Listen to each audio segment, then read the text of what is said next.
কি খবর রে? পরে কখন বাসায় আসছিল? অবস্থা ভালো, তখনই বাসায় চলে আসছে। বাসায় এসে ঘুমাচ্ছিল। আমরা যে কি পরিমাণে টেনশনে পড়ছিলাম তোকে কি বলবো। আচ্ছা শোন না, আমরা না লুডো খেলতেছি। আমি অলরেডি একটা পাকা গুটি খেয়ে দিছি। আমরা মানে কে কে? মানে আমি আর ভাইয়া, তুই থাকলে খুব মজা হতো। তুই পারবি না আসতে? না, পারবো না। ওকে একটু দে তো ফোনটা। দিতে পারবি? আচ্ছা দিচ্ছি। হুম।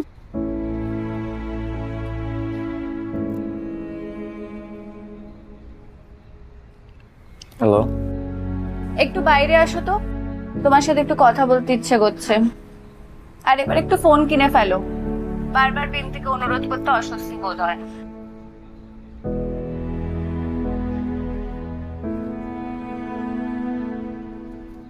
বাবা মনে করে আমাকে ফোন কিনে দিলে আমি হাবিজাবি খাবো, বন্ধুদের সাথে যোগাযোগ করবো, আবার আগের মতো হয়ে যাবো। তুমি তো আগের মতোই হয়ে গেছো, হাবিজাবি খাচ্ছ। ছাড়লা কই? বা আমার চিন্তাটা তো আর অযৌক্তিক না। আমি না কেমন জানি হয়ে গেছি এতে। মনে হয় আমি একটা বিশাল বৃত্তের মধ্যে ক্ষুদ্র একটা বিন্দু, যে বৃত্ত থেকে আমি কোনোভাবে বের হতে পারতেছি না।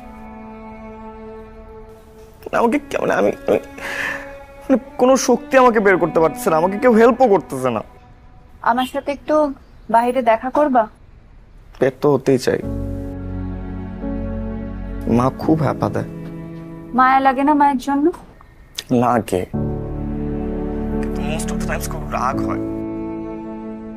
সারাক্ষণ আমার সাথে খারাপ ব্যবহার করে। আমি ফ্যামিলির ওয়েস্ট, বুঝছো? ঠিক আছে, এখন যাও তুমি লুডো খেলো। আর শোনো, লুডো খেলায় কে জিতলো জানাবা কিন্তু। বিনতির ফোন থেকে মেসেজ দিবা। বলো দিবা? জানাবো, কিন্তু মনে হয় হেরে যাবো। রাখি।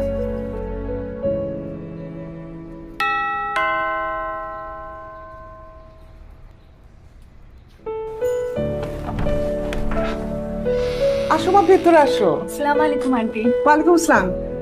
বৃত্ত আর বিনতি তো গেছে গাউসিয়া মার্কেটে, তোমায় বলে নাই? বৃত্তর আজকে মন শরীরটা ভালো, তাই ছাড়ছি। ও, বিনতি আমাকে কিছুই বলে নাই। আমি তো এসে আপনার হাতে চা খেতে।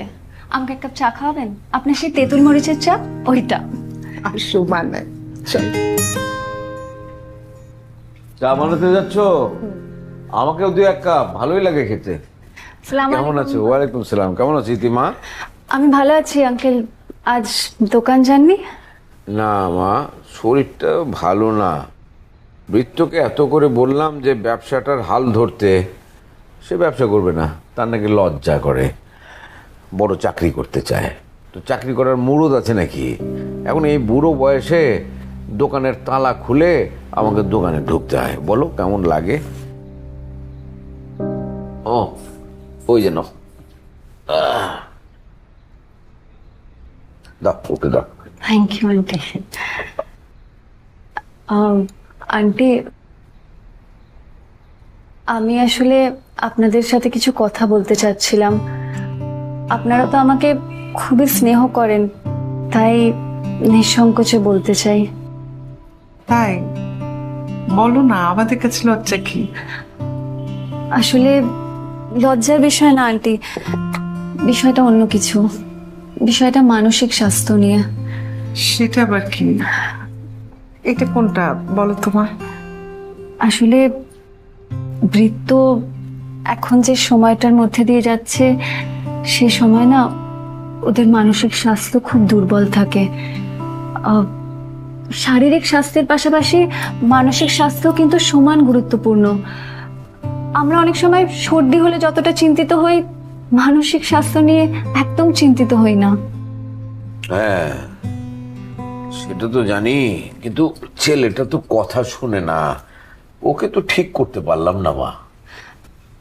পারবেন আঙ্কেল, আসলে একটু ধৈর্য রাখলেই পারবেন। ও এখন যে অবস্থার মধ্যে দিয়ে যাচ্ছে, এতে ওর ধৈর্য থাকবে না, খুব স্বাভাবিক। কিন্তু আমাদের ধৈর্য রাখতে হবে। কিন্তু আমি তো আর মা ধৈর্য রাখতে পারতেছি না। মানে আর কি করব বলো, একটু বলো তো। রিহ্যাব তো দিলাম, থাকলো তো কতদিন। আন্টি, আমরা মানে ওর আশেপাশের মানুষেরাই ওর সবচেয়ে বড় রিহ্যাব সেন্টার এই সময়। মানে আমরাই পারবো। আহ, এই সময় আসলে ওর সাথে কোমল কণ্ঠ, নরম স্পর্শ নিয়ে থাকতে হবে।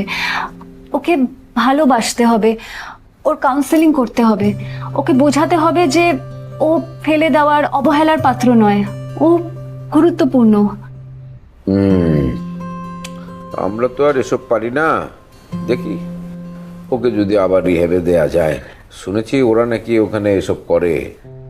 আঙ্কেল, আমি কিন্তু বললাম যে আমরাই ওর সবচেয়ে বড় রিহ্যাব সেন্টার। আপনারা যদি বলেন তাহলে আমি একটু চেষ্টা করে দেখতে পারি। মানে ও যদি আমার আর বিন্তির সাথে মাঝে মাঝে একটু আধটু বেরোয়। বাইরে কি যদি আবার কোনো অঘটন ঘটায়? সেই সুযোগও পাবেন আন্টি, আপনি নিশ্চিন্ত থাকতে পারেন। তোমার যেটা ভালো মনে হয় মা, সেটাই করো। তোমার চা তো ঠান্ডা হয়ে গেল, ও আমি গরম করে আনি। আচ্ছা, তোমারটা করব? না, আমার ঠান্ডা খেতেই ভালো লাগছে। এক্ষুনি আনি।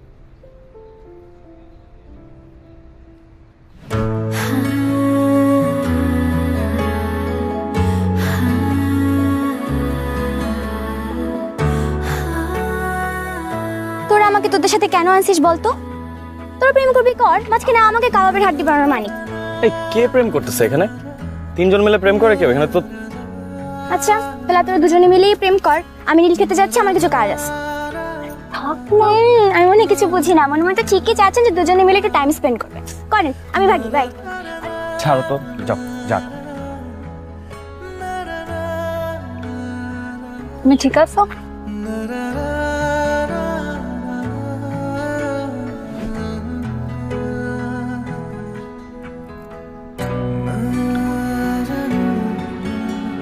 কেমন লাগতেছে? ভালো, একটু ভালো, একটু। আজকের আকাশটা কেমন মেঘলা দেখেছো? ঠিক সেদিনের মতো, সেদিন তোমার আর আমার প্রথম দেখা হয়েছিল, মনে আছে? মনে থাকবে না কেন? আচ্ছা বলো তো কি হয়েছিল সেদিন? তুমি কি আমার এক্সাম নিচ্ছ? ধরে নাও তাই। তুমি রাস্তায় একা একা দাঁড়িয়ে বৃষ্টিতে ভিজছিলে, কিছু পাচ্ছিলে না, আর আমি ভিজতে ভিজতে বাইক নিয়ে তোমার সামনে এসে দাঁড়িয়েছি। কেমন আছেন আপনি? কে আপনি? আমাকে চিনতে পারছেন না? সরি, একদমই চিনতে পারছি না। চিন্তা করেন, ঠিকই পারবেন। আপনি বিন্তির বড় ভাইয়া না? আপনার নাম বৃত্ত?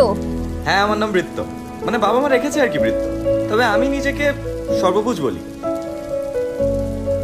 আপনি একা একা দাঁড়িয়ে আছেন, চলেন আপনাকে নামিয়ে দিই। না থ্যাংক ইউ, আমি পারবো। আর বাবা এখানে কিছু পাবেন না বৃষ্টির মধ্যে, আসেন আসেন ওঠেন।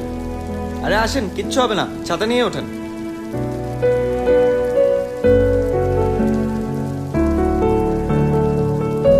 যাবো?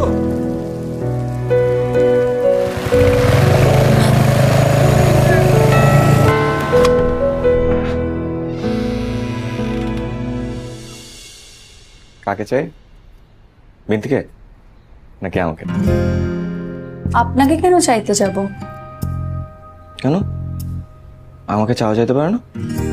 আমি কি না চাওয়ার মতো কিছু? আপনি এরকম পোশাকে কেন আছেন? মানে কিছু ভদ্রস্থ পরে আসুন। সরি।